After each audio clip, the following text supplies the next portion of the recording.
Y bueno, yo soy un argentino como ustedes, que lamentablemente cuando yo tenía la edad de ustedes no había escuela de cine. Entonces me fui a hacer cine a otras partes. Viajé muchos años, salí con 18 años de Mar del Plata, donde no terminé el Nacional. En el cuarto año paré. Y me fui a Europa con $20 y con el deseo de ser director de cine. Y he hecho algunas películas. Empecé con 28 años, creo que dirigí mi primera, ya en Brasil, porque después de vivir algunos años en Europa, me di cuenta que no tenía condiciones, recursos económicos, relaciones personales, en fin, que intelectualmente estaba capacitado para trabajar, pero que socialmente era un paria, que no representaba absolutamente ninguna etnia, ninguna cultura, no tenía país, no tenía teléfono, no tenía casa, no tenía nada. Y no me vuelvo a Argentina porque era desertor del ejército, y nunca me interesó hacer el ejército en Argentina. Y me radiqué en Brasil, y en Brasil me quedé. Me entusiasmó mucho el cine que se hacía en Brasil en aquella época, que no sé qué información ustedes tienen de eso, que es el cinema novo brasileño. Estamos hablando del final de la década de 60, inicio de 70, cuando había un cine muy expresivo brasileño, que era una especie de...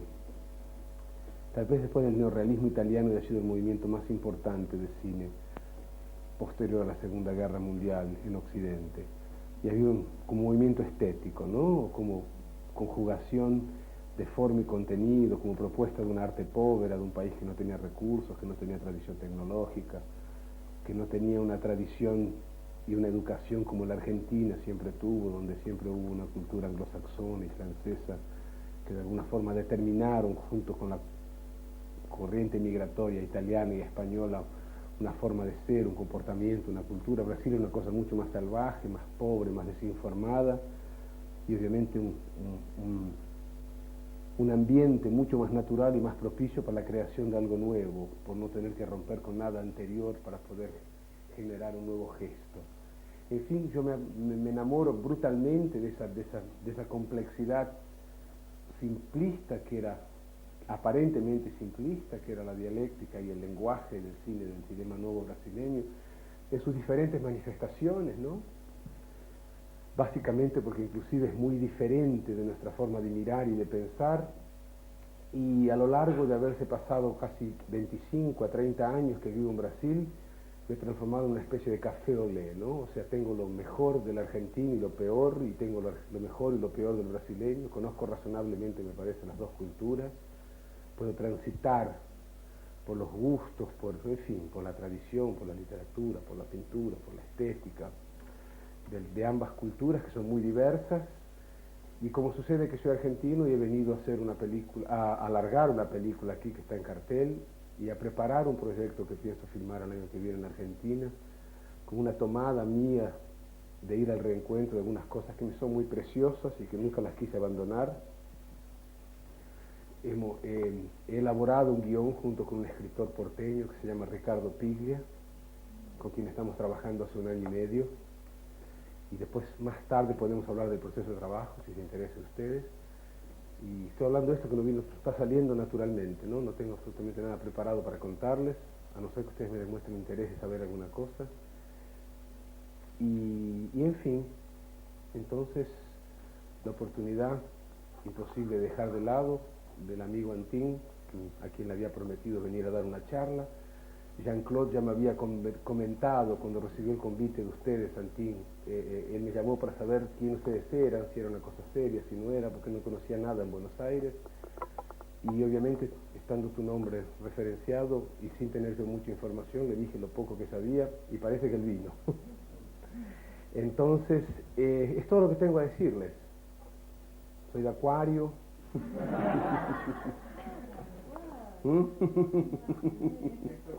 Dime. Sí, yo estoy dando guión. Quería preguntarte cómo has trabajado con Carrier y con Piglia. Bueno, son dos formatos totalmente diferentes, ¿no? En todos sus aspectos. Porque con Jean-Claude había un productor que tenía un deseo, no transparente, pero un deseo, una gana de que un determinado libro se transformase en una película, Saul Zaentz, y él quería mucho que Jean-Claude lo adaptase, porque Jean-Claude ya había comenzado a trabajar con Milos Forman en ese proyecto un par de años antes, y él tuvo interés en que yo dirigiese la película. Él nos colocó a los dos de alguna forma en comunión. Hicimos unas jornadas de trabajo de casi 20 días en su casa en Italia, donde leímos el libro unas 3 veces, creo, durante 2 semanas y poco en voz alta, repitiendo las situaciones, colocando nuestras observaciones. Fue un proceso medio de reconocimiento de nuestros intereses, ¿no? Durante esas semanas de trabajo, que concluyeron con 2 viajes muy largas que yo y Jean-Claude hicimos a diversos lugares de la floresta, de la Bacia Amazónica, visitando algunos locales indígenas, en fin, intentando absorber un poco de informaciones en una área del proyecto que nosotros no teníamos, y ahí trabajamos prácticamente durante un año a partir de eso, ¿no? Jean-Claude me pidió 60 días de plazo, volvió con un primer tratamiento que tenía unas 200 y pocas páginas, y ahí empezamos secuencia por secuencia a trabajar primero la estructura narrativa, después a tratar los conflictos de los personajes, cuáles eran los conflictos más importantes, cuáles eran los conflictos que de alguna forma repetían similares temas que otros conflictos que había. Un libro enorme, tiene 570 páginas, entonces era vastísimo. Había 10 ejemplos para cada situación y el garimpo de eso. ¿Cómo se dice garimpo en castellano? Lo que se hace con el oro, ¿no? La búsqueda, ¿no? Del ejemplo más residual que mejor expresara aquella situación. Fue muy demorado, fue muy largo y muy demorado, y fue un trabajo muy lindo porque con Jean-Claude, que ustedes ya conocen, es un privilegio porque es un gran contador de historias, es un hombre de un buen humor constante, es un compañero experiente de las etapas que se desenvuelven en escribir un proyecto, mucho más que yo. Y en fin, fue un proceso también de conquista de nuestra relación personal, porque él no me conocía, ni siquiera conocía mi trabajo cuando empezamos a trabajar. Entonces hubo también así un factor de crédito y de confianza que él me dio a mí para dividir una responsabilidad con él, y el guión era de Jean-Claude, hasta que un día cuando vi la película pronta, 2 años y poco después que habíamos comenzado a trabajar, vi que estaba mi nombre y el de Jean-Claude Carrier en el guión. Y a mí nunca nadie me consultó nada, mi contrato dice que yo soy director, dice que tengo que participar en correcciones en el guión, pero no mencionaba absolutamente ningún tipo de crédito, caso yo me moviera del guión. En fin, aparentemente Jean-Claude y Saúl Zers consideraron que mi nombre debería figurar en el guión, en los créditos de la película, como de hecho figuran. Entonces fue un trabajo muy lindo y muy específico. El proyecto Haciendo con Piglia es totalmente lo opuesto, porque primero no se basea en absolutamente ningún libro, no se basea en ningún tipo de información previamente controlable o escrita o dicha, ¿no? Se basea prácticamente en un deseo muy grande mío de querer resucitar, de querer resgatar una serie de informaciones, una serie de situaciones, una serie de valores y de momentos que yo los consideré muy importantes para mi formación como hombre y que de alguna forma quedaron medio perdidos en el tiempo, una especie así de rímini personal mía de cuando yo tenía 15, 16, 17 años. Pero no tenía absolutamente ningún formato para eso, no había una estructura narrativa, no había un envase en el cual me gustaría contar esta película y apropiarme de estas situaciones para eventualmente colocar todo eso junto. Y me reuní con Ricardo la primera vez en el local del crimen, que es en la ciudad de Mar del Plata, donde toda esa situación verdaderamente se pasó, y nos pasamos 3 semanas en un hotel donde no había absolutamente nadie, en invierno, éramos los únicos 2 pasajeros del hotel, o huéspedes, y hablando y grabando y haciendo un workshop de improvisaciones de diálogos y hablando de personajes, y fue un trabajo muy grande que acabó con un proyecto de casi 400 páginas que Ricardo escribió durante 5 meses. Y cuando lo leí dije, es una tontería, es una cosa que solamente a mí me interesa, no tiene forma de poder colocar, no veo forma de cómo poder conseguir una historia que interese realmente. Pensé que era una viaje personal mía y yo me estaba dando el lujo de hacer un guión de eso, ¿no?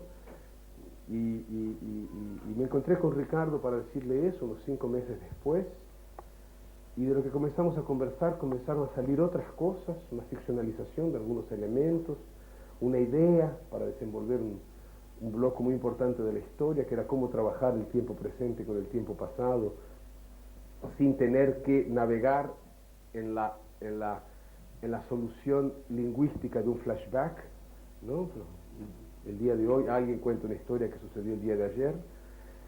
Decidimos inmediatamente separar la película en dos segmentos, lo que pasó ayer y lo que pasa hoy, y como si fueran dos películas en una, y empezamos a tomar una serie de actitudes de lenguaje que nos ayudó mucho a entender lo que queríamos contar. Y ahí nos dio un nuevo aliento, unas nuevas ganas de trabajar, y Ricardo trabajó un poco y hicimos una cosa muy interesante. Ahí lo convidé a venir a Brasil en octubre del año pasado. Hicimos una estructura de lo que sería el guión, una escaleta, ¿no? Como si fueran todos los puntos que los personajes tenían como conflicto, lo que pasaba en la historia.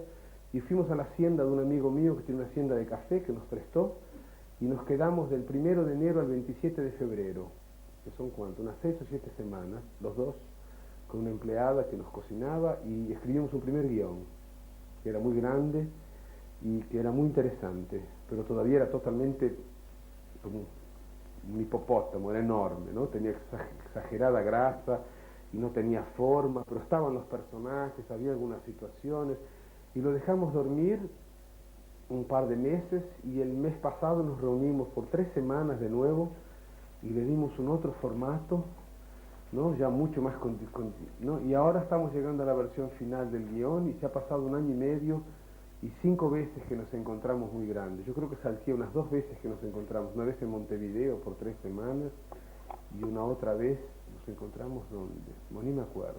Entonces fueron 2 procesos totalmente diferentes. Uno está exclusivamente relacionado con una emoción que a mí me interesaba imponerle a una historia, y de cómo eso se trabajaba en un campo ficcional, y el otro lo opuesto, una historia totalmente de ficción, donde nuestra finalidad objetiva era, a través de la historia que teníamos y de la cual no podíamos escaparnos, teníamos que tratar de colocarles un sentimiento que justificase el por qué yo, un sudamericano, estaba haciendo en ese momento una película sobre un tema que obviamente no es mi prioridad principal, y que pasó a ser desde el momento en que yo encontré dónde residía el corazón afectivo de la película que estaba haciendo, que es la película que estrenó aquí, ¿no? En el momento que yo entendí que lo que me interesaba a mí era aproximarme y narrar el proceso de aniquilación que se hacía sobre estos indios, siendo estos indios, digamos, los últimos indios representantes de una cultura sudamericana que ha sido totalmente ya diezimada a lo largo de 400, 500 años, y estos son los últimos todavía remanescentes aborígenes en el mismo estado tribal que hace 500 años atrás todavía lo están hoy, ¿no? Son indios que no han estado jamás en contacto con gente blanca, con gente indios que viven de una forma nómade, ¿no? No conocen nuestra lengua, no conocen nuestros hábitos, ¿no? En fin, no me quiero extender sobre eso porque es un tema muy precioso para mí, que no sé cuán importante será para ustedes eso.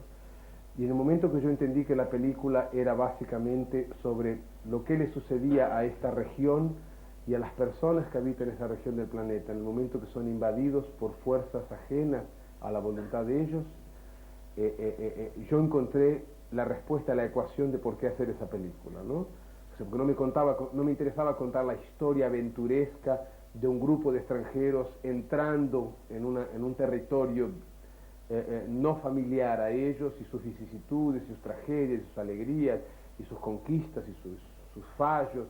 Esa era una historia que a mí no me interesaba contar. Entonces, en el momento que yo encontré un desplazamiento afectivo y un punto de vista para ver la película, que ya no era más la retórica de la historia, pero que había en la posibilidad de contar un hecho social de gravísimas consecuencias, y que tenía, digamos, una base antropológica, social, en fin, hasta geopolítica, si la queremos ver también, me interesó mucho la película, hacer una película sobre gente que realmente no tienen quien los represente de alguna forma, ¿no? Y me parecía que este último ciclo de colonización que el hombre blanco inventa a partir de la Segunda Guerra Mundial, y que durante 25 o 30 años ejercieron sobre todo este continente, ese modelo de domesticación del selvícola a través de mecanismos religiosos, me parecía que una especie de guerra, una especie de guerrilla religiosa que visaba, en fin, idiotizar totalmente a las culturas locales, hacerlos abdicar totalmente de sus intereses personales, culturales, atávicos, en fin, y en vez de verlos a ellos como personajes que han sabido lidiar y sobrevivir en la floresta durante tantos años sin lastimarlas, han sabido sobrevivir sin cortar árboles, han sabido vivir sin tener que matar a más animales de lo que realmente precisan ellos para vivir. En fin, en vez de tener nosotros una actitud de observación y de irreverencia a la belleza ímpar de estas personas, vamos con una agresividad brutal a invadir sus casas y decirles que lo que hacen está equivocado y que nosotros detenemos el poder de la verdad y que tienen que someterse a nuestras voluntades. En fin, creo que me perdí un poco, pero más o menos por ahí era la motivación de la película. Tal vez para los que no hayan visto la película sea un poco más complicado de entender.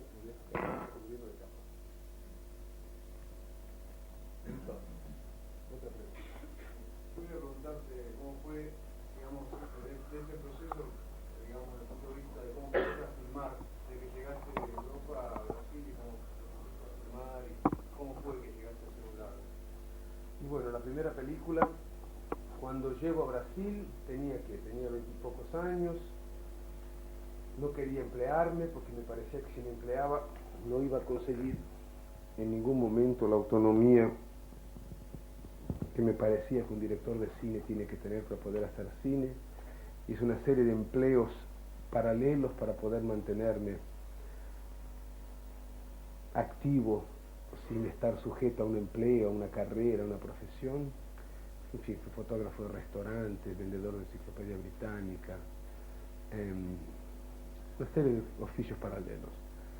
Y un día un amigo mío que tiene una pequeña productora de cine, un intendente de la ciudad de San Paulo, fue denunciado por los diarios por una licitación ilícita en la cual él le dio a una firma los derechos de hacer la decoración de la ciudad para Navidad y fue altamente criticado por ser un acto de corrupción. Y el 22 de diciembre me convidaron para hacer un documental, para mostrar cómo la ciudad estaba linda, para intentar taparle la boca a los periodistas. Y este amigo mío me llama y me dice, mira, hay una posibilidad de hacer un documental sobre la ciudad y yo me voy a hacer mi primer documental con 24 años sin saber absolutamente cómo se pone una cámara, cómo se filma, nada. Yo sé que era el 23 de diciembre, tenía una semana para filmar hasta el 1 de enero y me acuerdo que la primera noche de filmaje había un fotógrafo que era alemán llamado Peter Overbeck, que había acabado de llegar de Chile, y fui con él a trabajar y él me dice la primera noche, ¿qué lente ponemos en la cámara? ¿No? Estamos en una avenida toda iluminada, linda, y le dijo, ¿por qué? ¿Tenés varias? Yo no tenía ni idea que había lentes de diferentes formatos, pero a esta altura se había visto toda la historia del cine, no me entiendan mal, ¿no? Me sabía de memoria todo, el cine polaco, húngaro, japonés, americano, francés, italiano, en fin, Carl Dreyer, lo que se te ocurra, cine argentino. Fui una rata de cinemateca, ¿no? O sea, crecí en Mar del Plata, donde tuvimos el privilegio de tener un cineclub muy, muy eficaz, que Pupeto Mastro Pascua dirigía ya en aquella época, y los cines grandes de Mar del Plata para no cerrar en invierno, no sé si lo hacen todavía hoy, me acuerdo yo de haberlo hecho durante varios inviernos, hacían festivales de películas extranjeras para poder atraer más público. Entonces el lunes era festival de cine italiano, martes cine francés, miércoles de cine, no me acuerdo lo que, y eran 3 películas diferentes por día. Entonces había semanas que uno veía 10, 12 películas, porque uno veía 3 películas un lunes, 3 un martes, 2 un miércoles, el jueves entraba la película de la semana en el cine, en fin, y fue una época muy privilegiada de la cultura argentina, porque había una difusión enorme del cine, se veía casi todo, películas argentinas hechas en aquella época, Los jóvenes viejos, en fin, una serie de películas que me recuerdo vivamente haber visto. Entonces, esa fue mi primera experiencia como comencé. Y después comencé queriendo empezar. No hay cosa más importante que querer hacer una película. Si la tenés adentro tuyo, la única forma que podés hacer, como le digo a mis amigos, la única forma de hacer tu segunda película es haciendo la primera. Entonces hay que ponerse a trabajar. Y hice 2 o 3 documentales de esos, medio fallutos, de 10 minutos, pero de alguna forma me introducieron a la moviola como personaje, donde se edita una película, en fin, cómo se mixa una película, en fin. Seguí todas las etapas, porque llevaba las latas del laboratorio al escritorio, en fin, hacía un poco todas las funciones. a pesar de que había un montador que trabajaba en una firma de comerciales, pero que me daba 2 horas a la noche, y yo podía montar con él 2 horas por cuenta propia. Y hice muchos sacrificios, muchos, hasta que un día hice mi primer película, que fue una película que se llama El Rey de la Noche. ¿Llegó a pasar aquí en Buenos Aires? ¿No? ¿La viste? Entonces salió aquí en Buenos Aires. ¿A qué? ¿En video o en cine la viste? Yo la vi en un cineclub en Córdoba. Entonces deben haber pasado algunas copias. No se estrenó comercialmente, pero se dio ¿Sí? con difusión de cineclub. Entonces era una primera película donde para mí el único saldo que la película me dejó fue realmente el de haberme dejado la sensación de que yo era capaz. Punto. O sea, que yo era capaz, sí, de comenzar, desenvolver, relacionarme con personas, acabar un trabajo y mostrar un trabajo pronto. Si no era lo mejor que yo podía haber hecho, o si era lo mejor de mí en aquel momento, no sé. Pero fue importante porque me dio la seguridad de saber que yo era capaz de empezar y de terminar una cosa. Y eso creo que es un sentimiento muy importante, pero frente a la impotencia que te da hacer una película, que aparentemente es un enigma tan complejo, tan escabroso, que envuelve dinero, elenco, historia, dónde se filma, cómo se termina, qué hago con la película, cómo devuelvo lo que me prestaron. En fin, hay tantas preguntas sin respuesta al decidir hacer una película que el haberla terminado, la película haber existido, haber entrado en un cine de alguna forma, rengamente, llena de heridas y de parches, pero la película sucedió, me colocó de alguna forma a mí la certeza de que yo era capaz de hacer una película. Y si había hecho una, ¿por qué no hacer otra, no? En aquel momento me siento con muchas ganas de hacer una película que tuviera un poco más mis pies y mi alma en la realidad brasileña, que es una cosa muy fuerte, muy caótica. Y hice una película que fue un gran suceso en Brasil, que es sobre un grupo paramilitar llamado Escuadrón de la Muerte, que mataba marginales en Río de Janeiro, un caso de páginas amarillas, de imprensa marrón realmente, ¿no? Un caso verídico. En fin, hubo un libro, yo lo compré, el libro, lo adapté, lo filmé en Río de Janeiro, es una cosa muy fuerte, muy linda, toda la película hecha en un lenguaje de newsreel, ¿no? En un lenguaje de cine, ¿cómo se dice? De news, ¿no? De noticiero. Era una cámara rápida, constantemente documentando a los actores. Era una cosa que uno ya había visto en Francesco Rossi, un poco en el cine italiano. En fin, fue una película que funcionó muy bien. Me dio algunos dolores de cabeza porque hubo algunos elementos de la policía que se sintieron retratados en la película, hicieron amenazas de muerte. En fin, hay un gran folclore. Hubo momentos muy difíciles, tuve que alejarme de mi casa durante mucho tiempo, tuve que vivir en casa de unos amigos, no adelantaba a pedir protección a la policía, porque la policía estaba mancomunada con ellos y no conmigo, a pesar que públicamente iban a estar a favor de protegerme. Yo sabía que en la realidad eso no iba a suceder. En fin, fue una época complicada, fue una película que tuvo un resultado comercial muy interesante, fue en 77. Y para hacer aquella película, la cual yo iba a hablar mal de la policía brasileña, me pareció que siendo un argentino que vivía en Brasil, no era correcto yo apropiarme de una realidad y criticarla siendo un extranjero, y entré con un pedido de naturalización. Entonces a rigor yo hago el Lucio Flavio, que se llama esta película, Lucio Flavio el pasajero de la agonía, que pasó aquí en Argentina, ya como brasileño. En aquel momento me pareció que era importante. Hoy lo veo de una forma medio anecdotaria, pero en aquel momento me pareció que era una decisión segura y justa que yo me hubiera transformado en brasileño. Y después hago una película con niños, donde recrío un taller de trabajo con chicos de calle, pero me interesa hacer una película de ficción y no pseudo documental con ellos. Y la película tiene una fuerza muy grande, emotiva, y se transforma en una película que tuvo un suceso muy grande en casi el mundo entero, que se llama Pichote. Pichote quiere decir el chico, el pibe. En fin, es una película que obviamente, como todas las películas de uno las quiere mucho, pero esta tiene cosas muy personales, porque el chico fue muerto después por la policía, y fue una película donde estábamos haciendo una película que sabíamos cuál era el final de los personajes y no tuvimos ni quisimos evitar que eso sucediera de alguna forma, ¿no? Y fue una película... ¿Cómo fue? ¿Los actores eran todos gente más? Chicos de la calle, sí. ¿Y cómo fue la dirección, todo eso? Bueno, fue un taller de trabajo, un workshop de representación teatral que hicimos durante 6 meses antes de empezar a filmar, donde recreábamos, hacíamos trabajos de expresión corporal, ¿no? Hacíamos trabajos de creación de personaje, hacíamos trabajos de contar historias a los chicos al respecto de situaciones que ellos habían vivido, que les gustaría vivir, o que ellos inventaban por un personaje que habían inventado. No, básicamente eso era lo que más sucedía. Ellos contaban una historia que le pasaría a un personaje que ellos inventaban, pero que era una forma lingüística de hablar de ellos mismos sin decir, a mí me pasa esto. Inventaban esta forma de contar una historia, ¿no? Había una vez un chico que se llamaba Juan, que vivía con su abuela. No decían, yo vivo con mi abuela, ¿no? Y contaban una historia de lo que le había pasado, una historia afectiva, una historia de reyección, ¿cómo se dice? Rejection, de rechazo, o una historia de búsqueda de afecto y no encontrarlo. En fin, siempre habían componentes emotivos muy fuertes, muy pero muy fuertes.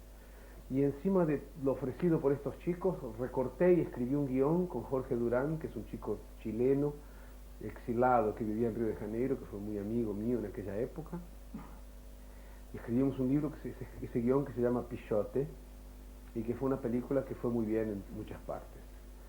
En fin, que de alguna forma me dio una entrada. Una película que tenía en la década de casi inicio de 80 un sabor neorrealista, pero tenía un comportamiento muy moderno y muy cool de relación con la imagen. En fin, había una mezcla ahí que funcionó muy bien y que yo no la hice adrede, fue una cosa realmente de pura intuición la película, ¿no?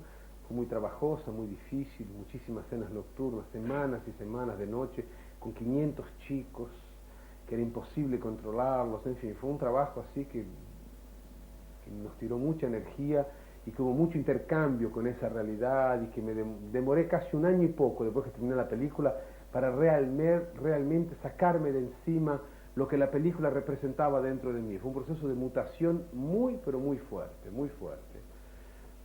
Y después de eso decido adaptar la novela de Puig, El beso de la mujer araña. Puig vivía en Río de Janeiro en aquella época y encontré un cierto interés de gente en el extranjero de querer hacer una película en inglés a partir del momento que Pichote me había abierto un poco las puertas del mercado internacional, y decidí hacerla en inglés en vez de hacerla en portugués. Me pareció que podía tener una penetración un poco más significativa, a pesar que era una película totalmente anticomercial. La historia son 2 personajes en una celda en la cual uno cuenta historias y el otro dice que no las quiere escuchar. Y fue una película que también, que tuvo un cariño y fue recibida en algunos lugares, a mi sorpresa, con mucho entusiasmo. Y después, al haber hecho esta primera incursión en la lengua inglesa, leo una novela de William Kennedy que se llama Ironweed, que aquí pasó con el nombre del amor es un eterno vagabundo, con Jack Nicholson.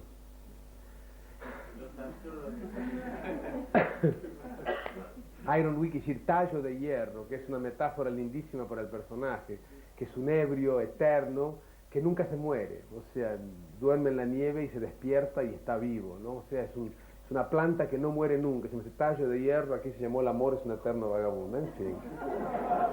El lado milonguero de la Argentina, ¿no? El lado del verso. Y nada, hice esa película con actores, sí, grosos no, con actores. No, a esa altura también yo me estaba convirtiendo en un profesional ya, no era mi primera película. Entonces cuando uno se sienta para conversar con ellos, uno se da cuenta que conversa de igual para... No, yo entiendo tu pregunta, es muy linda.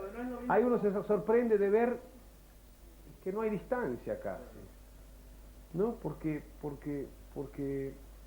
el tiempo te da una cierta... te aligera algunas decisiones, te asienta otros miedos, pero te deja más rápido en un confronto con lo que realmente es. No hay más tiempo para macanas. Entonces cuando vos trabajás con alguien como Jack Nicholson o Meryl Streep o Tom Waits, ¿no? Que son un amigo, es trabajo, o sea, hay un respeto total y el miedo de errar es el mismo que hubo en la primera película, o sea, no es que uno está más canchero y más piola y sabe hacer las cosas, es exactamente igual, el peso de la responsabilidad es el mismo y en fin, y es curioso ver que así como el primer día que fui a filmar un documental pregunté si tenía más que una lente, de pronto estaba haciendo una película con Jack Nicholson, que esa es tu pregunta, ¿no? Y hasta ahora no me pregunté por qué la hice con él. Y puedo volver a filmar con él o volver a hacer una película con niños de la calle en Brasil de pronto, ¿no? O sea, no hay ninguna diferencia del punto de vista de, no vivo en Hollywood, vivo en San Paulo, o sea, el cine que me interesa hacer es un cine que tenga a ver conmigo, no a ver con ellos, hasta porque no, ni sé siquiera quién son ellos perfectamente, ¿no? El modelo cinematográfico hollywoodiano que impera de alguna forma, ¿no? Y, en fin, y después del Iron Nuit, que es una película que tuvo una recepción muy linda de crítica y muy floja en las billeterías, me aíslo en casa un poco para pensar, para reciclarme, para ver qué es lo que voy a hacer, qué es lo que me interesa, y surge este mega productor, que es este señor medio único en el mundo, que me ofrece este libro, que era un proyecto en un libro que había sido muy acalentado por grandes directores, por John Huston, por Arthur Penn, por, en fin, Marlon Brando ya la quiso dirigir. Era un libro que era un clásico en la cultura anglosaxona de la década de 60. Y me lo manda a mí el libro, entonces tenía un peso mayor que todas las decisiones que yo tuve antes que tomar. Y en el momento, como lo dije antes, que encontré el por qué me interesaba contar esa historia, me metí. Y fueron 3 años de trabajo. Fueron 1 año y 4 meses de preparación, guión, levantamiento de locales, fueron 9 meses en la selva directo, de los cuales 5 meses y medio filmando, fueron 160 días directos en la selva filmando, sin salir, y fueron casi 8 meses de montaje, en fin, todo el proceso demoró más de 3 años. El trabajo, la permanencia en la selva modificó así, digamos, eso que tenías pensado. Muy poco, al contrario, resumió un poco, pero no diversificó ni extendió, porque la selva es muy agobiadora y no te permite ir más lejos que las limitaciones que ella te impone. De alguna forma vos tenés que acomodarte a sus caprichos y no ponerla a ella a jugar lo que a uno le interesa, ¿no? Sí, no, yo sé que te refieres a los personajes, yo lo usé de una forma un poco más metafórica. No hay cómo, porque los personajes cuando querés inventar alguna cosa están con diarrea en el baño, porque están muriéndose siempre los actores. Porque los americanos salir del hamburguer y del pollo a la parrilla no se mueren, comen una manzana y tienen que ir al baño. Entonces es muy difícil. ¿Eh? ¿Y con los indios cómo fue la relación y la forma de trabajar? Con los indios. ¿Viste la película? Sí, acabo de venir de Y bueno, con los indios. Y con los indios fue lo más lindo de la película.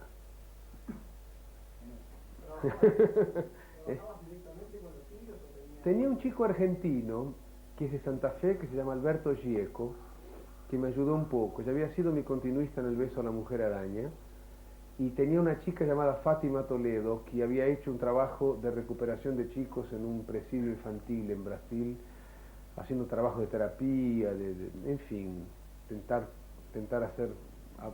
armonizarlos un poco más con ellos mismos. Y era una persona muy interesante, muy linda, y me la llevé conmigo. Y hicimos un trabajo de reclutamiento de indios ya semiaculturados. No sé los cuántos les puede interesar este asunto a ustedes, porque es una cosa de los indios, bueno. Porque hay un sinão, ¿cómo se dice un sinão?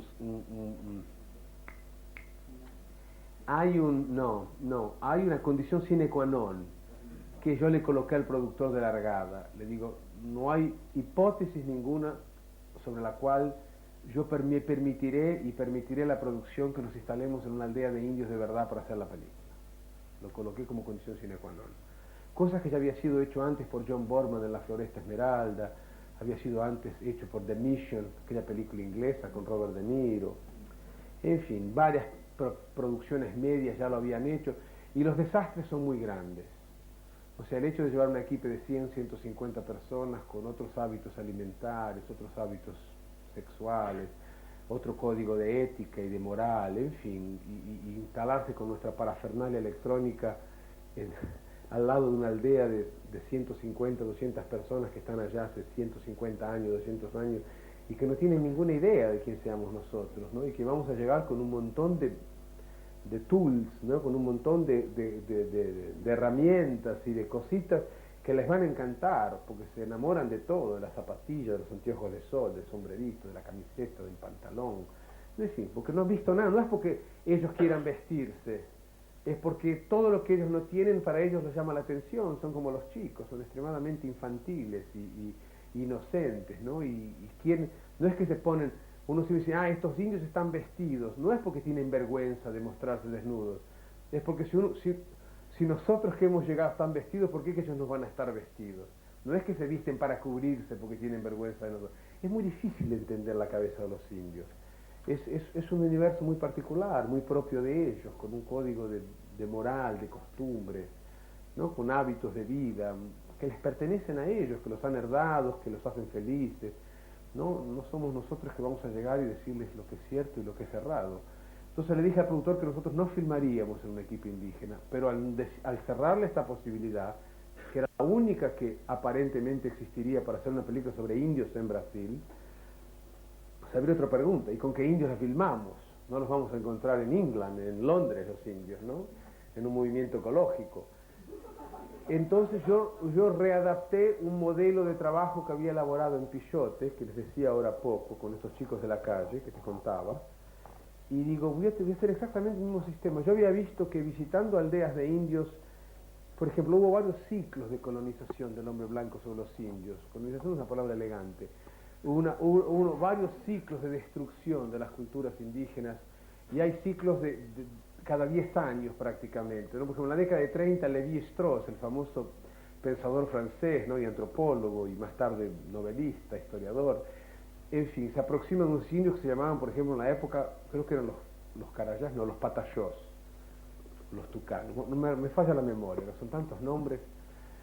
Y en la década de 50 se abren nuevas fronteras de nuevos estados brasileños, y otros indios, los carayás, los patayós, los tucanos, los bororos, en fin, los cayapós del alto Solimões, comienzan a ser aculturados. Entonces, cuando yo estoy preparando la película con Jean-Claude, visitamos tantos grupos indígenas que habían sido culturados, visitados por el hombre blanco, y recibido la instalación del hombre blanco en sus vicinanzas. No. Los indios viven aquí, los hombres blancos se instalan en las inmediaciones, que empiezan con plantaciones, con haciendas, en fin, comienzan a dividir la tierra con alambre de púas, y los indios se comienzan a ver medio acuados, e inmediatamente salen de la aldea y son absorbidos por como mano de obra local en estos pequeños ranchos, ¿no? A cambio de comida, empiezan a hacer trabajos de peones totalmente no pagos, como si fueran mendigos realmente, ¿no? Y estos indios pasan a vivir una realidad totalmente semiaculturada, porque ya tienen el tenis Reebok, ya tienen el reloj Seiko, ya tienen los anteojos Ray-Ban, pero no son ni indios ni blancos, porque el gobierno brasilero no les reconoce la ciudadanía, entonces no tienen documentos como brasileños, a pesar de ser los únicos brasileños auténticos, ¿no? Qué ironía, ¿no? El gobierno, por la Constitución, no les permite tener derecho a un documento como ciudadanos. Entonces, a rigor no tienen absolutamente ningún derecho de medicina social, ni no reciben sueldos de acuerdo con los estipulados por la sociedad. Es decir, son una especie de parias. Mano de obra barata. Sí, son una especie que se llaman de boyas frías en Brasil. Boyas frías, ni sé cómo se traduce. Son así contingentes de gente que van de un lugar a otro a cambio de comida, de una miseria total, mujer, hijos, abuelas. Son grupos familiares de 10, 12 personas que se dislocan de un lugar a otro a cambio de comida, trabajan. Yo hice un levantamiento en lugares donde en los últimos 20 años, y son ciudades muy conocidas ya, como Roraima, y levantamos estas familias, conocimos, entramos en contacto y empezamos a agregar nuevos grupos familiares, y alquilamos una hacienda en Belén y colocamos unas 350 personas que vinieron de diferentes estados brasileños, ¿no? De Mato Grosso, Goiás, Rondônia, Roraima, Pará, Amazonas, Ilha do Marajó, ¿no? Son diferentes culturas indígenas, pero todos ellos con una cosa en común, que era haber crecido en una aldea indígena y haber perdido sus orígenes tribales hace 5 años, 10 o 20 años, ¿no? Al reunir a esta gente toda fue una cosa muy linda porque eran grupos familiares que no se imaginan, en Brasil es un país gigantesco. Hubo gente que tuvo que viajar 3 días de ómnibus para poder llegar a la estación de ómnibus donde nosotros estábamos esperando, ¿no? Fue un proceso que demoró meses. Al instalarlos en esta hacienda y reunirnos con ellos, la primera cosa que todos ellos hacen es sacarse la ropa. Y gente que no se conocían, todos desnudos inmediatamente, hombres, mujeres, niños, jovencitas. ¿Cómo es que se reunieron? ¿Cómo fue No, los trajimos nosotros. De alguna forma establecimos un vínculo empregaticio, los contratamos. Dijimos, vamos a hacer una película, precisamos de gente que represente a sí propio. ¿Ustedes aceptarían venir, usted con su mujer, sus 3 hijos y su padre anciano? Sí, venimos. Hicimos un contrato, teníamos en esa hacienda un médico, enfermera, ¿no? Teníamos un dentista que le ayudaban con los dientes. Todos tienen enfermedades intestinales de parasitas y de problemas de orden intestinal. Y los reunimos y empezamos a hacer un trabajo de reactivación de memoria atávica, que yo llamo. Es un nombre medio pretencioso, pero es exactamente lo que era. Empezamos con un proceso narrativo oral de contar historias de su pasado, que les habían pertenecido a ellos biográficamente. O sea, cómo fue cuando murió su padre, cómo fue hecha la ceremonia de funeraria, no quién era el padre de él, cuáles eran las canciones que su madre le cantaba para acostarlo a dormir. Hay una madre que canta una canción y a los pocos cada uno estaba contribuyendo, contando sus propias informaciones de su experiencia en la aldea a la cual ya no pertenecían más.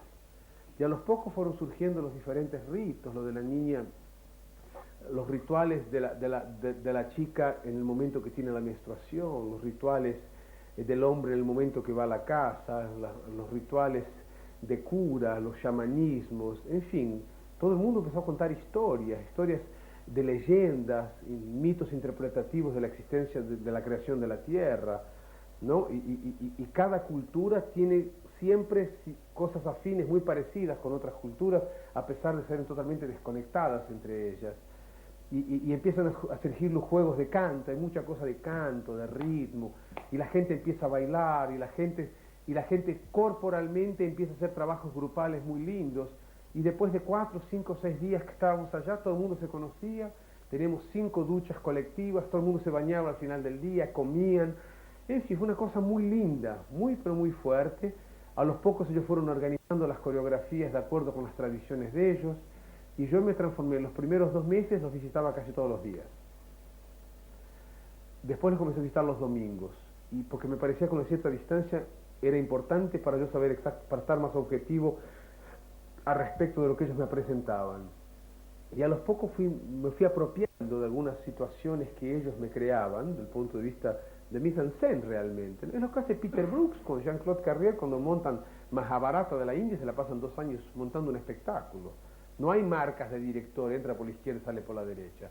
Hay un trabajo de introspección en la tradición, en la raíz del personaje, y el personaje es un gesto y el director es simplemente un espectador atento que tenta organizar el vuelo de ese personaje, lo infiere en un contexto con otros personajes, en una dinámica de espectáculo. Él tiene una visión de construcción de espectáculo. El actor en ese momento, en mi caso, que era el indio, no tenía noción de lo que él estaba haciendo para mí.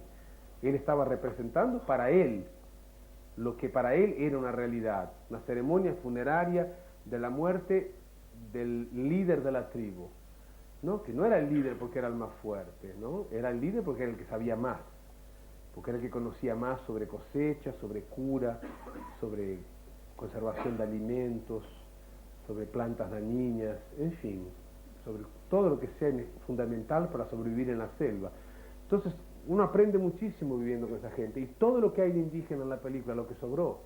La película tenía 4 horas y 17 minutos cuando estaba pronta.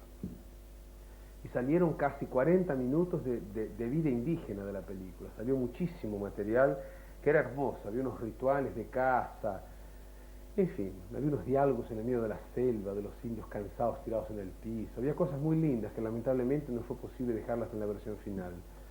Entonces el trabajo con los indios fue un trabajo de apropiación de lo que los indios quisieron decir de ellos mismos, ¿no? Y fue un trabajo muy lindo, fue un trabajo muy fuerte porque hay inclusive anécdotas bellísimas. ¿Quién vio la película? Varios vieron la película. ¿Viste al final el indio héroe, aquel que él mata, decimos, que está con la flecha, que es un hombre hermosísimo? Era un indio, se llama Samuel Carayá. Samuel Carayá lo encontramos borracho en la rodoviaria de Brasilia, en la estación de trenes, de ómnibus de Brasilia. Estaba hace 2 semanas pidiendo limosna para poder volver para su aldea. No se había adaptado trabajando como operario de la construcción civil en Brasil. Estaba trabajando unos 6-7 meses. Había salido de la aldea hace unos 2 o 3 años. Hasta ese momento tenía 26 años. Había vivido y crecido en la aldea. Él se acuerda el día que el primer hombre blanco llegó en la aldea de su familia. O sea, tiene una memoria que sucedió todavía en la generación de él. Era un hombre joven, totalmente sin dientes. Le tuvimos que poner dientes nuevos para hacer la película. Porque dice que los blancos cuando llegaron les dieron azúcar y galletitas inmediatamente. Y inmediatamente como las defensas de ellos no conocen ni el azúcar ni el sal, inmediatamente les dan una reacción sanguínea que las encías se les ablandan y se les caen todos los dientes. En 2-3 meses la tribu entera estaba sin dientes, no tenía un diente. Me pareció que era una figura muy fuerte y que él como persona tenía una cosa, un orgullo de ser indio que a mí me interesaba mucho para hacerlo ser el personaje de la película. Y el día que teníamos que filmar, mirá, ya estaba conmigo hace 8 o 9 meses este muchacho, o sea, ya nos conocíamos, a pesar de que no sabíamos quién éramos, nos conocíamos, como se puede decir. Había un respeto muy grande, ¿no? Una cosa de ojo, de mirarse el día entero.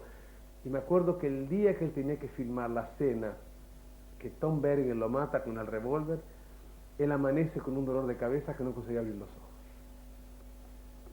Me llega la información en el set, Samuel está enfermo. Llévenlo a un hospital, hagan un electroencefalograma, una tomografía computarizada, lo que sea necesario. Quiero que él se quede tranquilo. Lo llevan. Eso fue al final de un día, que ensayamos la escena. Ahí está. Terminamos el simulacro 3-4 de la tarde, y vamos a ensayar para dejar marcado lo que hacemos mañana. Le empezó dolor de cabeza, a las 6 de la mañana me llegó esa información, lo mandaron a un hospital, a las 9 me lo traen al set, con todos los exámenes que él se había escuchado de los médicos que no tenía nada, y no conseguía abrir los ojos, estaba así el tiempo. Y nadie se le podía acercar, porque no fueron a la misma escuela que nosotros, son otras personas, no es verbalmente, ¿no? Vos dirás, el cuerpo era un nudo, era imposible tocarlo, ¿no? Y yo me le acerco y le empiezo a hablar. Digo, la escena de hoy es muy importante porque es la escena en que definitivamente el hombre blanco mata al último hombre de la aldea, patapín, patapam, y de pronto se da vuelta, sin mirarme, y me dice, yo lo mato a él antes que él me mate. Y cuando dice lo mato a él, dice lo mata a Tom Bergen de verdad, no es que lo mata con el revolvercito que tira agua con tinta roja, ¿no? Lo mata. Y yo ahí con Tom Bergen estaba en la silla fumando un Camel. Yo ya lo odiaba tanto que digo, bueno, ojalá que lo mate. Así que uno lo mata a él, no lo tengo que matar yo. Ahí voy, cha, porque tienes que entender, es una película, la película tiene un vuelo más alto que nuestra relación, lo importante es la película como un todo, no este momento. Y él me repite de nuevo, dice, yo lo mato. O sea, para él era inaceptable la idea dentro de quién él es, que un hombre blanco lo mate. Digo, pero es una película, es una ficción, es una historia. Bueno, nunca ha visto el cine en su vida. La vieron, claro, le llevé la película a Goiás. Sí. Pero en aquel momento, por ejemplo, Samuel Carayá era un hombre que nunca había ido a un cine, probablemente ha visto televisión 10, 15 veces en los últimos 5 años, pero nunca hasta sus 20 años, ni sabía lo que era un aparato de televisión. Entonces es muy extraño cuando estás lidiando con esa gente. Y fue un trabajo muy lindo, porque mira, fue una cosa muy armoniosa, con la misma armonía que se armó todo, tuvo su momento de pico, se desmontó todo el mundo salió muy feliz con economías que consiguieron hacer a lo largo de 8 o 9 meses que trabajaron con nosotros. En fin, algunos fueron contratados por otras películas, podía tener una traducción. Hubo una película americana horrorosa llamada The Medicine Man, con Sean Connery. Entonces llevaron 14 o 15 indios nuestros para México, en fin, ya tenían a gente, ¿no? ya ganaban por día, en fin. Pero uno dice, pero en el fondo no era nada antes, estaban durmiendo, uno tenía un hijo que se le había muerto, ya 2 niños se le habían muerto. En fin, fue un trabajo muy fuerte que considero mucho más respetuoso que habernos apropiado de una identidad indígena en un estado cultural semejante al que retratamos en la película. En fin, eso por los indios más o menos. Habría 500.000 anécdotas para contar, pero en fin, eso es lo que me salió ahora. ¿Cómo resolviste esa toma final o escena final? ¿Del indio? Es que no me acuerdo exactamente lo que le dije para convencerlo. Sé que la filmamos porque está en la película. ¿Qué pasó? Porque hubo un momento, ¿no?, de virada, de movida de tuerca, que la cosa se invierte. Y no me acuerdo. Si me acuerdo después lo cuento. No me acuerdo. Estoy tan distante, ¿eh? ¿Estás conforme con la película? Sí, me gusta mucho la película. Es una película, un trabajo muy maduro. Es una película que yo ya sabía desde el inicio que era una película que no tenía un diálogo y un tránsito fácil con el público.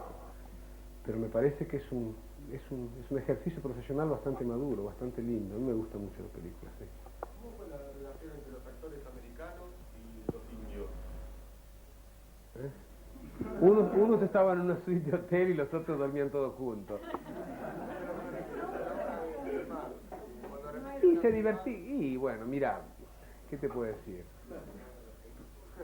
Depende quién, porque no da para generalizar con los americanos. La Daryl Hannah, por ejemplo, era una chica bárbara, porque se daba bien con todo el mundo, nadaba en el río con nosotros, en fin, no tenía absolutamente nada que la diferenciase de las personas normales, ¿no? Ya el Tom Berenger era un punto medio de derecha, medio militarista, medio insoportable, con un nivel mental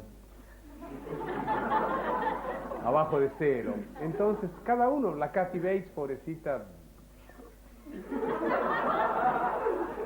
una tragedia. Era como su persona. Exactamente, no, exacta, la propia. Ella en Queen llegó con una valija, yo la vi en la pieza de él. Yo nunca vi una farmacia tan bien equipada en mi vida. Tenía todo, homeopatía, alopatía, técnicas japonesas, hierbas chinas, tenía todo para quedarse enfermo. Para cualquier cosa tenía 3 posibilidades, por lo menos. Obviamente estuvo enfermo siempre, nunca se curó con nada que trajo. ¿Vos hiciste la construcción del guión, digamos? ¿Cómo? ¿Se dice qué? La construcción del guión, digamos, fue en colaboración con Carrier. Bueno, pero hablamos un rato largo de eso, al inicio de la noche. No, está bien, pero yo te quería hacer una pregunta puntual. ¿Cómo nace la elección del beso? De ese beso que es tan vital. Es un beso muy tonto, ¿no? Es una especie de... Pero es el elemento que... Es lo que menos me deja orgulloso de la película, es el beso, ¿eh? Es el elemento que desemboca otra vez. Sí, pero es un Walt Disney, es un beso de la Bella y la Fiera, no tiene absolutamente nada. Si un indio agarra una rubia de esa, realmente ella se va a acordar durante mucho tiempo lo que pasó aquel día. El beso es una tontería, No hablo de ese beso, hablo del posterior beso. El que la India rechaza, ¿Cuál? elemento. ¿Será que vimos la misma película? ¿Cuál? El Tom Berenger, digamos, llega y besa a la India. Sí, cuando ella... Porque los indios no besan en la boca. No tienen idea que en los labios o la lengua, junto con otro labio y otra lengua, puedan tenga alguna relación con lo erótico. Porque lo erótico no existe para los indios, ¿no? Entonces hay un problema cultural también, ¿no? Entonces cuando Tom Berenger llega, ya hace... ¿No viste que ya hace varias veces? Sí. ¿No? Como diciendo, sacame esa saliva de la boca, porque no existe el beso en la boca. No existe, es una cosa nuestra, occidental, ¿no? De jugar con las partes de nuestro cuerpo, en fin, de explorar la parte sensorial en todas sus posibilidades, ¿no? Los indios tienen una relación, la relación sexual con los indios dura 11 segundos, ¿no? El hombre está con ganas, pasa, agarra a la mujer, van hasta los yuyos, lo hacen y vuelven. Hay chicos a la vuelta, chanchos, gallinas, no hay una relación de caricia, de afecto, o ni antes, ni después, ni de provocación del acto amoroso. Es una cosa muy, muy y acabó. Y las mujeres iguales, están con ganas, lo agarran a los muchachos y se van a un lugarcito y lo hacen. Porque es otra función. No hay sentimiento de propiedad de la mujer con respecto al hombre ni el hombre con respecto a la mujer. Dice, hay pseudofamilias, hay la idea del compañero con la mujer, con los niños, este es mi hijo, pero no necesariamente el hecho de que haya un grupo significa que ese grupo, el criterio de fidelidad no existe dentro de lo que nosotros en la sociedad, digamos, occidental consideramos la fidelidad. Es diferente. Entonces cuando él llega y la quiere besar a la chica, yo precisaba un momento en la cual se pudiera entender a través de cómo se pasaba este virus de la gripe, ¿no? Ahora entendí tu pregunta. ¿No viste como la primera vez que la indicita hace el amor con Tom Berenger, que le dice, subite, una cosa totalmente infantil, mía, cosa media, una risita media histérica, ¿no? Que es muy linda también, ¿no? Porque es muy, en fin, es lo que es. ¿Cómo fue la relación con Solzhenitsyn? ¿Se dejó hacer o se metió en la práctica? Solamente no me dejaba hacer cuando lo desataban. No, me dejó hacer lo que quería. Sí. ¿La elección del reparto fue suya? Fue con algunas alteraciones. Tuvimos 2 momentos de mala suerte. El papel de la Daryl Hannah iba a ser de la Laura Dern, que aceptó hacer la película, firmó el contrato, nos encontramos un par de veces. Y faltando una semana me mandó una carta muy personal, dándome así motivos también muy personales por los cuales me decía que no se sentía con coraje, con fuerza de internarse por tanto tiempo en la selva, que acababa de romper con una relación amorosa con una pareja y que se sentía muy vulnerable, en fin, cosas muy personales que obviamente tuve que aceptar. Y ahí surge la Daryl Hannah, medio de repente. Y bien, fue bárbaro con ella, en fin, tal vez desde el punto de vista del cine que ella hace, no sé el tipo de actriz que a mí me interesaría trabajar, porque ella no es una gran actriz, pero fue una gran compañera y me parece que lo que el personaje pedía, ella lo hace naturalmente, con discreción total, sin compromisos, ¿no? Sin compromisos. Entonces. ¿Y el otro punto desafortunado que hiciste? ¿Quién habla? El otro problema de casting. Y el otro problema... Ah, dije que eran 2, ¿no? El otro era...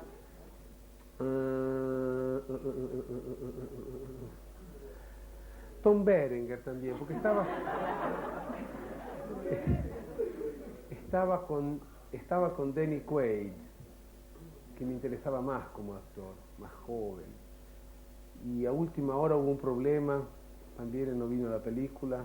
Es muy difícil conseguir gente que se venga por 5 o 6 meses a vivir en la selva, ¿no? A pesar de que los actores cada 3 o 4 semanas los mandábamos a vivir una semana a comer hamburguesas en la casa de ellos y los traíamos de vuelta, es difícil, porque vivir en la selva es muy complicado, es muy romántico, es muy lindo verlo de afuera, es hermosísimo la experiencia ecológica de vivir en condiciones más frugales, en fin. Pero es muy difícil, porque es un hábitat que nos es totalmente ajeno, desde el punto de vista del aire que uno respira, es extremadamente más puro y más denso al mismo tiempo, porque hay en suspensión una cantidad tan grandiosa de pólenes y de elementos no captables al ojo, de las árboles, en fin, que uno vive constantemente con la laringe irritada, con las narinas obstruidas, con irritaciones de piel, en fin, hay una serie, hay bichitos indescriptiblemente minúsculos que son altamente hijos de puta, porque entran en los lugares más secretos del hombre. ¿Cómo? No sé, porque uno está con aquellos pantalones de Rambo todo atado, con botas Timberland, con todo, y ellos entran. Entonces deben ser de la revista Playboy, no sé, entran. Es infernal. Y era que teníamos un equipo de purificación del aire que iba un mes antes de cada locación, iban y se hacían una limpieza total del aire a la mañana y al final del día para purificar el aire ambiente en los locales, ¿no? Teníamos también un equipo de exámenes de sangre semanalmente, los 350 personas, un laboratorio propio, para detectar si teníamos algún operario, alguien que eventualmente hubiera sido contagiado con malaria, para evitar ser mordido por un mosquito y transmitir eso a otra persona. Entonces teníamos un mini laboratorio de sangre, teníamos un señor especializado en cazar víboras, señor José, que se llamaba, que tenía una varita y se la pasaba el día entero hablando con los yuyos. Y siempre venía con un personaje a la hora del almuerzo, ¿no? Que era una gritería histérica. Ahí le sacábamos el suero, el veneno, y los mandábamos de vuelta a la floresta, a las víboras, porque hay una tradición que se dice que no se matan las víboras y no vuelven. En fin, pero hubo muchísimos casos de víboras, arañas. Hubo casos de confronto de equipos entre la equipa americana y nosotros. Me acuerdo un día estábamos filmando y surge una araña peluda de ese tamaño, así que pasa que parecía Nat King Cole. La vemos, todo el mundo se para, uno de los muchachos nuestro agarra un machete y ¡guau! Se les tira arriba para matarla. Y el boomman, que era un americano que medía 2,5 metros, que era un monstruo, lo para con el boom, ¿no? Con la vara del micrófono, y le dice: no matás lo que Dios puso en la tierra. Y aquí estoy yo, este pobre ser, ¿no? Dividiendo un ecologista del primer mundo, que tiene razón, no se mata lo que Dios puso. ¿Quién puede dudar de una frase tan seria, ¿no? No se mata lo que Dios puso en la tierra. No doubts about it, ¿no? Es eso ahí, hermano, ni se discute. Por otro lado, yo estoy con 50 indios, con 10 niños, todos descalzos, y esa araña, obviamente, pica. O sea, no salió del filme de Schwarzenegger, no salió de George Lucas, Magical Optical Effects. Entonces digo, hay que tomar una actitud. Bueno, la actitud que se tomó, los americanos no me dijeron la palabra por 10 días. Porque yo obviamente, en el momento que les trataba de explicar que en ningún momento yo vi que ellos estuvieran preocupados con la calidad de vida de los locales, ¿no? ¿Por qué darle importancia a una araña? O sea, digo, nunca te vi en la enfermería nuestra, donde atendemos de 50 a 60 personas por día que viven en las redondezas, que vienen de barcos, con chicos deshidratados, con todo tipo de enfermedades tropicales, que nos hemos transformado en una especie de primeros auxilios de la floresta, y nunca te vi preocupado con esa gente. Entonces tengo que partir del principio de que una araña para vos es más importante que un ser humano que está enfermo, ¿no? Dice, no, el ser humano también es importante, tanto cuanto la araña. Dice, bueno, por lo menos ya sabemos que un ser humano y una araña están en la misma categoría. Y ahí la conversación va, 2 de la tarde, 45 grados, 100% de humedad. Una belleza, o sea, el clima está propicio para una charla de este tipo, ¿te das cuenta? Loco, te levantaste a las 4 de la mañana, ya son las 4 de la tarde, son 12 horas que estás debajo de aquel calor insoportable discutiendo con un cretino que vino de New Jersey. ¿Te das cuenta? Que todo lo que entiende es que no se mata lo que Dios colocó y le paga $10 a Sting para preservar la floresta. O sea, es un débil mental, ¿te das cuenta? Sting vive en un palacio en Inglaterra. Entonces yo delicadamente le digo a los muchachos míos, muchachos, llévensela a la señorita. Y obviamente fue un chiste y que pegó muy mal, porque así que se la llevaron a la araña, se escuchó que la mataron, ¿no? O sea, no la mataron adelante de él, pero la mataron 6 metros. Lo que dobló la casa se escuchó ¡cachachá! Y hubo un frío en el set porque todo el mundo supo que la mataron. Entonces durante 10 días en el café de la mañana nadie me decía buen día. Yo y Adolf Hitler éramos del mismo grupo de exterminio. Estas son cosas que suceden en la celda. Dime. ¿Cómo fue la relación tuya para trabajar con el ¿Con las arañas? con el chico, con el rubicito, con el blanco que trabajaste y con los chicos? Ese chico tenía un gran problema, que era una madre. Y que yo cometí la imprudencia de dejarla venir al set. Que lo hice por cariño, lo hice por respeto, lo hice porque sabía que estaba equivocado y me equivoqué brutalmente. Porque ahí la madre era una racista sin saberlo, pobrecita. No, ellos eran finlandeses. Al chico lo encontramos en el Grade School, en la escuela americana de San Paulo. Y el chico era bárbaro, el chico se destacaba en los trabajos de grupo, tenía un poder de concentración enorme, que en cine es importante, porque si no se cansa muy rápido. Y ahí la madre llegó un momento que empezó a venir al set y fue una tragedia, porque no lo dejaba jugar. Yo he detectado cosas en la moviola mirando los planos del chico. Por ejemplo, cada vez que el chico indiecito se le acercaba, él hacía una cosa con la nariz que yo creí que era una cosa de dolor, y después me di cuenta que era una cosa que la madre me dijo un día, que me decía: los locales huelen mal. Y era una cosa que el chico, cada vez que se le acercaba al chico oscurito, una cosa que las narinas hacían así, que no lo veía cuando estábamos filmando. Entonces el chico tenía una aversión muy grande física al contacto epidérmico y estar cerca de un chico indio, que aquel chico era hermosísimo, casi el indiecito era un chico, un encanto de niño, divertido, alegre, en fin, era una explosión de luz aquel chico, realmente medio iluminado aquel chico, y no había motivo para que el chico blanco no jugaran juntos en los intervalos. Entonces él ya tenía un comportamiento de adulto viejo, que es lo peor que le puede pasar a un chico, ¿no? Ya estar totalmente cooptado por un modelo de sentarse, de descansar, en vez de ir a jugar con los chicos, a correr, a hacer esas cosas.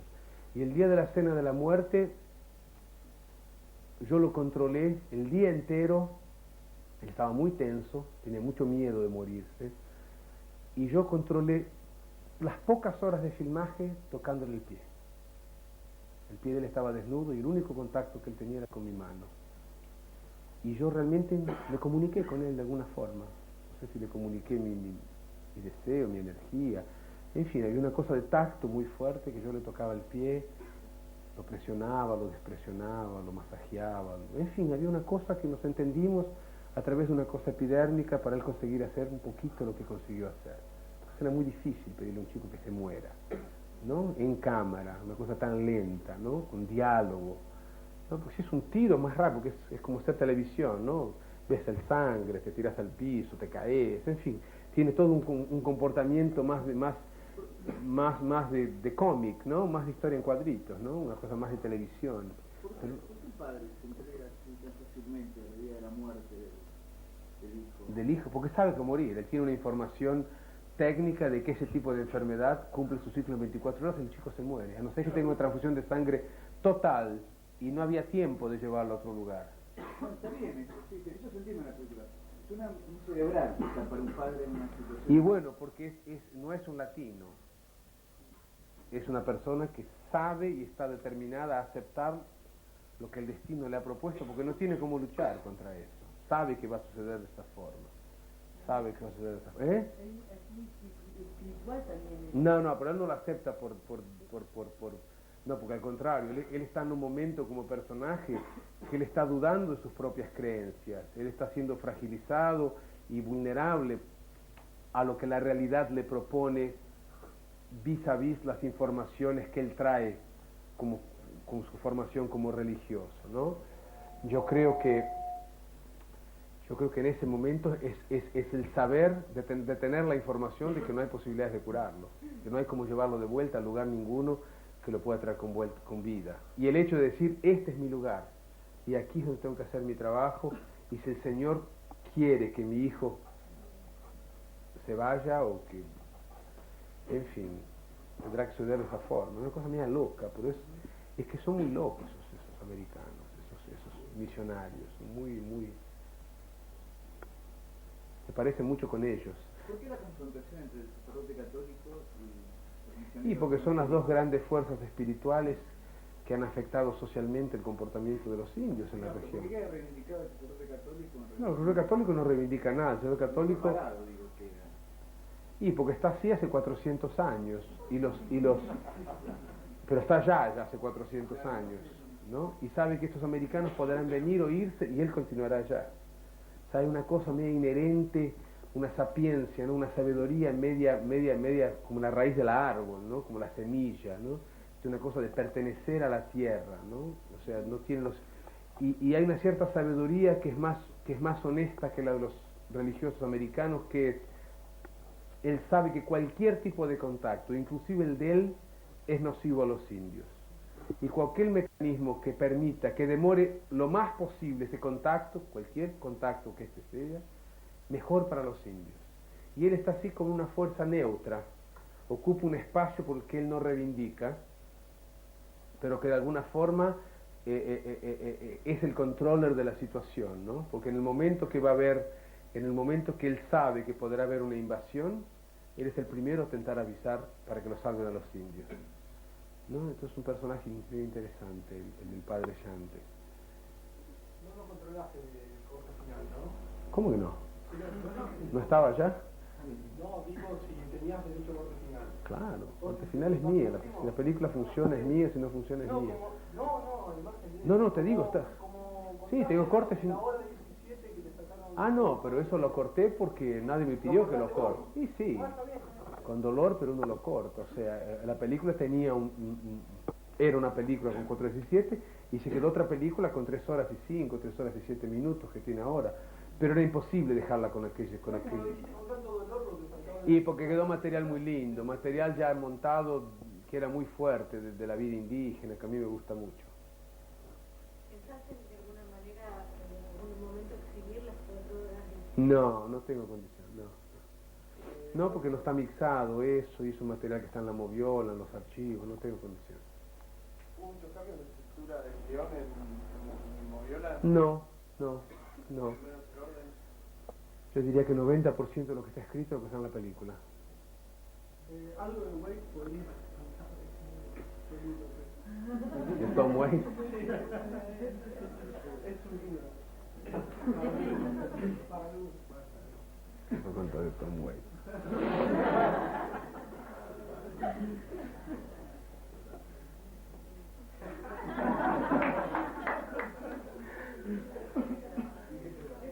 ¿Eh? Es un buen padre de familia. Tiene una mujer muy linda, muy inteligente, que se llama Kathleen. Tiene 2 chicos lindos. Y el resto lo tenés en los discos, que los debes tener todos probablemente. No tengo nada más para contar. Pero como forma de trabajar con él. Y es una persona adorable, una persona muy calma, muy serena. El yankee que se salvaba de... ¿Quién? El yankee que se salvaba de los que venía por ahí. ¿El yankee que se salvaba? Digamos, el tratable del grupo... Ah, sí, con certeza absoluta era Tom.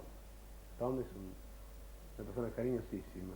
Muy diferente de la imagen rebelde, así loca que él pasa en los discos, que probablemente lo ha sido, lo es en algunos momentos de su vida, pero en la relación de trabajo, en la relación personal, es una persona extremadamente cariñosa y calma y muy consciente del personaje que él representa en la cultura musical, su figura social.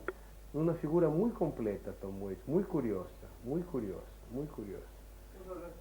hablaste antes de cinema nuevo, ¿no? ¿Vos tomaste algo, digamos? No, yo no tengo las raíces. No tengo las raíces sociales, no. ¿Vos te parece? No, yo te pregunto porque a mí me gusta también el cinema nuevo. Me encanta. Pero no tenemos nada en común, ¿no? El cinema nuevo, hay varios ramos del cinema nuevo, ¿no? Tienes la alegoría en su estado más puro en Glauber Rocha, inclusive en diferentes películas de Glauber, en un periodo de 10 o 15 años. Tiene algunas cosas muy importantes de Nelson Pereira dos Santos desde el punto de vista más agreste, más puro. Vidas secas es una obra prima, hoy en día si la ves, es una maravilla, ¿no? Tienes Joaquín Pedro de Andrade, que hizo películas como Macunaíma, que son lindísimas realmente. Tienes el trabajo de Yabor, que es una cosa más urbana también, más extremadamente alegórica y muy fuerte. En fin, hay películas muy lindas, ¿no? Hay películas menores, pequeñas, que en su pequeño universo son muy lindas también, ¿no? Pero lo más lindo que había en el cinema nuevo era una total disasociación de la realidad y la esperanza casi mesiánica de que el cine podría ser un instrumento revolucionario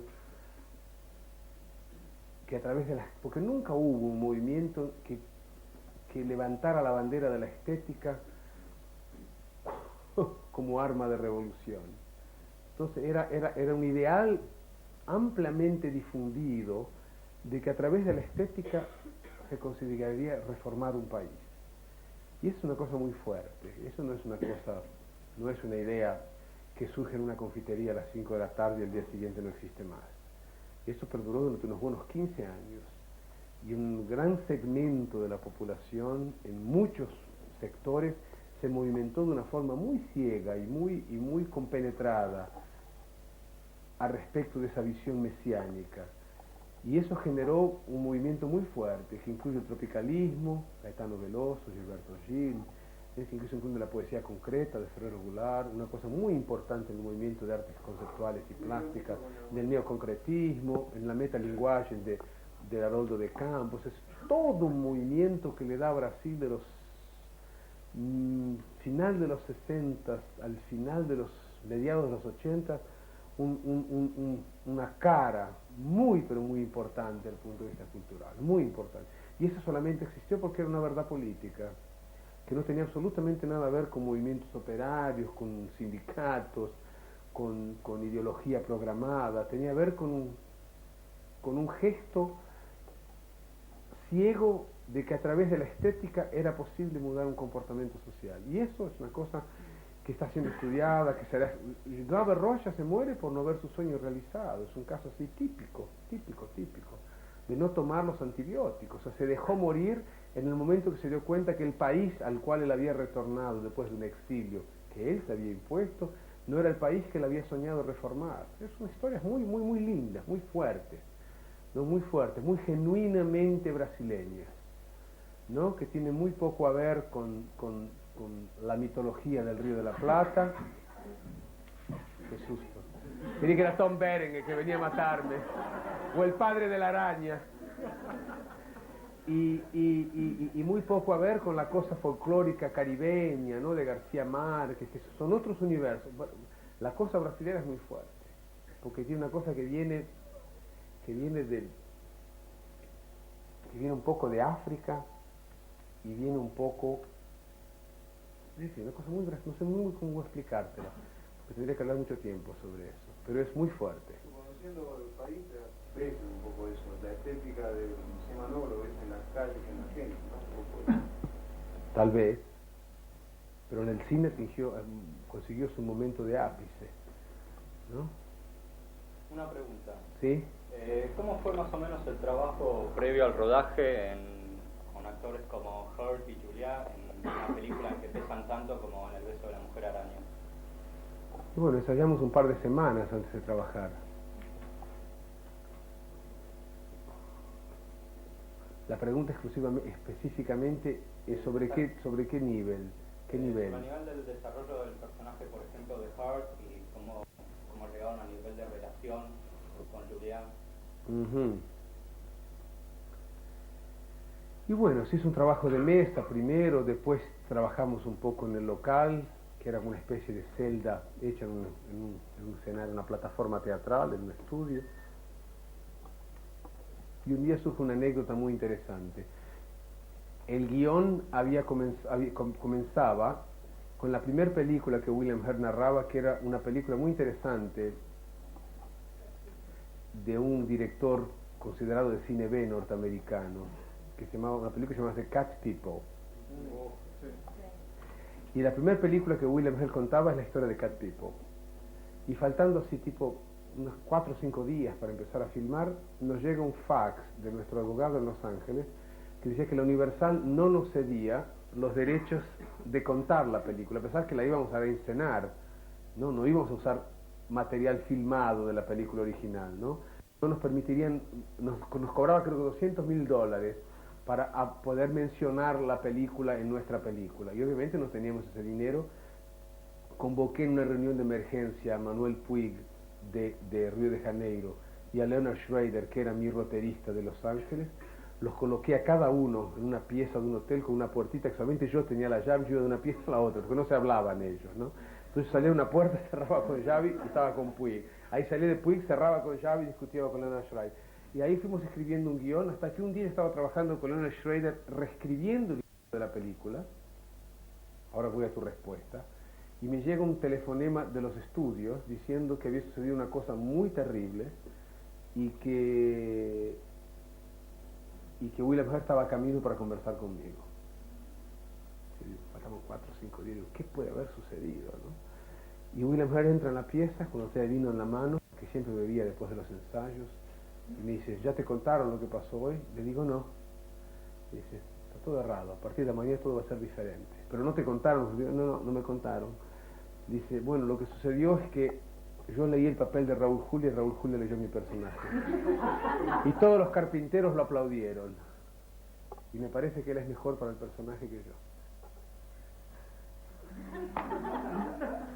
Entonces, ¿qué significa? Significa que yo voy a ser el político y Raúl va a ser el personaje del que cuenta las historias, del homosexual.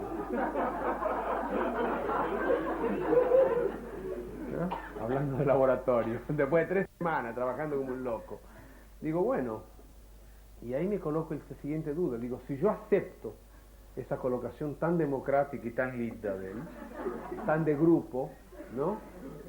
Demuestra que hasta este momento que ellos descubrieron a través de la lectura que uno era mejor que el otro haciendo el otro papel, yo no estaba satisfecho con lo que él estaba haciendo hasta ahora. Sino, ¿por qué estaría haciendo la película con él? ¿Cierto? Claro.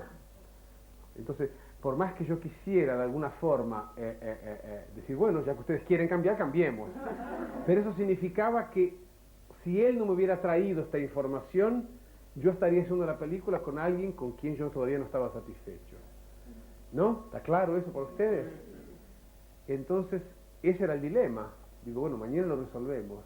Y durante la noche entera, que me pasé durmiendo muy mal, elaboré este pensamiento y digo, bueno, yo les tengo que devolver esta información. Entonces lo busqué a la mañana siguiente y le digo, mira, William Hurt, digo, yo no vi lo que ustedes hicieron ayer, pienso que sea parte de un proceso de la dinámica de 2 actores, de conocerse eventualmente, ¿no? Invertir los papeles, los personajes, pero yo te quiero decir que yo estoy muy satisfecho con lo que vos hacés. Si Raúl lo puede hacer mejor o peor o diferente, imagino que puedas otra persona, pero yo quiero, el personaje de Molina que yo quiero, es el que vos me has hecho hasta ahora. Y esto que estamos explorando y que lo estamos buscando juntos, quiero que lo continuemos buscando. Y me parece que hubo un cierto entendimiento en mi colocación de él, ¿no? Y ahí me acuerdo que había un test de maquillaje, ¿no? Y él sale ese test de maquillaje, yo hablé con él, el test iba a demorar 1 hora más y vamos a filmar, porque empezamos a filmar 2 días después. Y William Hurt me aparece en ese test con un ponytail, con ¿no? colita de caballo, ¿no? Un lunar de mujer aquí, un maquillaje. Parecía así un travesti, ¿no? Parecía aquellos hombres que se disfrazan de mujer para enganchar ejecutivos detrás de los grandes hoteles, ¿no? En cualquier ciudad. Y yo lo veo y le digo, no. Digo, eso es muy fácil, le digo. Dice, ¿cómo? Dice, ¿no te parece que está bien? Le digo, no, es una mujer fea. Es una caricatura de una mujer. Dice, yo quiero una mujer. Dice, but if I look like a soccer player. Dice, pero si yo me miro del espejo y soy un jugador de fútbol. Digo, sí, sos un jugador de fútbol, pero te gustaría ser una bailarina. Y este es tu trabajo. Extraiga a su personaje de esta contradicción. Del hecho que usted se mire del espejo y se ve como un jugador de fútbol, pero en su sexualidad a usted le gustaría ser una niña que baila, ballet, clásico, que no es su physique du rôle. Extraiga el comportamiento del personaje de esta contradicción. Y cerré la puerta y me fue. Fue un escándalo. Eran casi las 9 de la noche, no se había ido y él no salía del camarín. Yo digo, yo no puedo ir hasta que vaya al camarín, porque a veces se va para el aeropuerto y se agarra el avión, porque era loco. Ahí fui a cenar con él en un japonés, charlamos, confirmamos, en fin, el día siguiente me pidió un día más para pensar sobre el personaje, y en fin, el día siguiente le llevé una colita de conejo, aquellas peluditas que hay, que dan suerte, tonterías que venden en las esquinas. Le digo, acariciada, digo, tentá que el personaje sea tan soft, tan suave contra esta cola de conejo. ¿No? Y empezamos a entrar por lo sensorial, por lo táctil, y a los pocos se sacó la colita, y a los pocos se sacó el maquillaje, y a los pocos se transformó en él que quería ser una mujer. Así que se hizo trabajo con los actores. ¿Cómo terminó la relación? ¿Cómo terminó la relación? A las patadas. Mira cómo. ¿Querés que un actor que después de 4 meses, faltando una semana para terminar la película, estaban filmando la escena del espejo, el que pone el pañuelo rojo en la casa de la madre, y me acuerdo que él estaba ahí, yo estaba aquí, mi asistente estaba aquí, y no nos hablamos, no nos hablábamos. Porque no nos hablábamos. No había motivo, pero no nos hablábamos. Ahí le digo, si estaba aquí, digo, dígale al señor Hurt, él estaba escuchando, ¿no? Dígale al señor Hurt que quiero que se baje el robe de chambre, ¿cómo se dice? La bata. Porque me gustaría que nunca se le vio el pecho, aquí, ¿no? Nunca se le vio el color de la piel, y esta cena tiene que tener una cosa desnuda. Porque me parece que en el momento que se pone el pañuelo, el espectador tiene que tener la sensación de que él está desnudo, como si fuera un baile, un baño de bautismo, ¿no? Para una nueva actitud que un personaje va a hacer. Entonces él está por la primera vez fuera de la celda, con una ropa que lo caracterizó en la selva, que era la bata. Él abre la película con la bata, es la marca del personaje. Y aquí está por la primera y única vez con bata cuando está libre. Entonces inmediatamente la conexión emocional está hecha con la celda a través de la ropa. El sacarse la bata significa yo soy más aquella persona, ahora soy esta persona. Y me transformo en otro personaje, ¿no? Y él me dice, no está escrito en el guión que tengo que estar desnudo. Él le dice al asistente, el asistente me responde, el señor Hurt dice que no está en el guión que tiene que estar desnudo. El señor Hurt, ahí, ¿no? No digan al señor Hurt que la cámara lo está cortando aquí, que la única cosa que me interesa es el pecho, la parte de arriba del cuerpo de él, ¿no? El señor Hurt dice que no filma desnudo. Dígale al señor Hurt que si no filma le doy un tiro en la cara.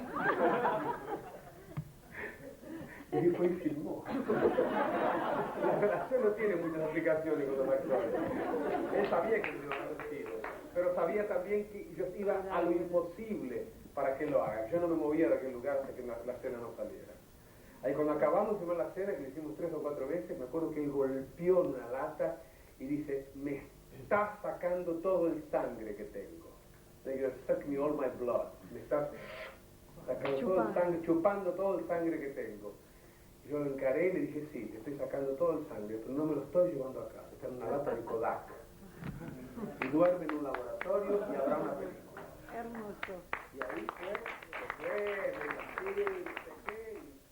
la película está ahí, ¿no? No, fíjate en las películas. ¿Terminamos? Sí, ahora. Yo tengo a las 8:30, opa. Tengo una persona que me espera. Estamos a la hora argentina. Hora argentina. Una charla muy agradable. Usted tiene una cara excelente.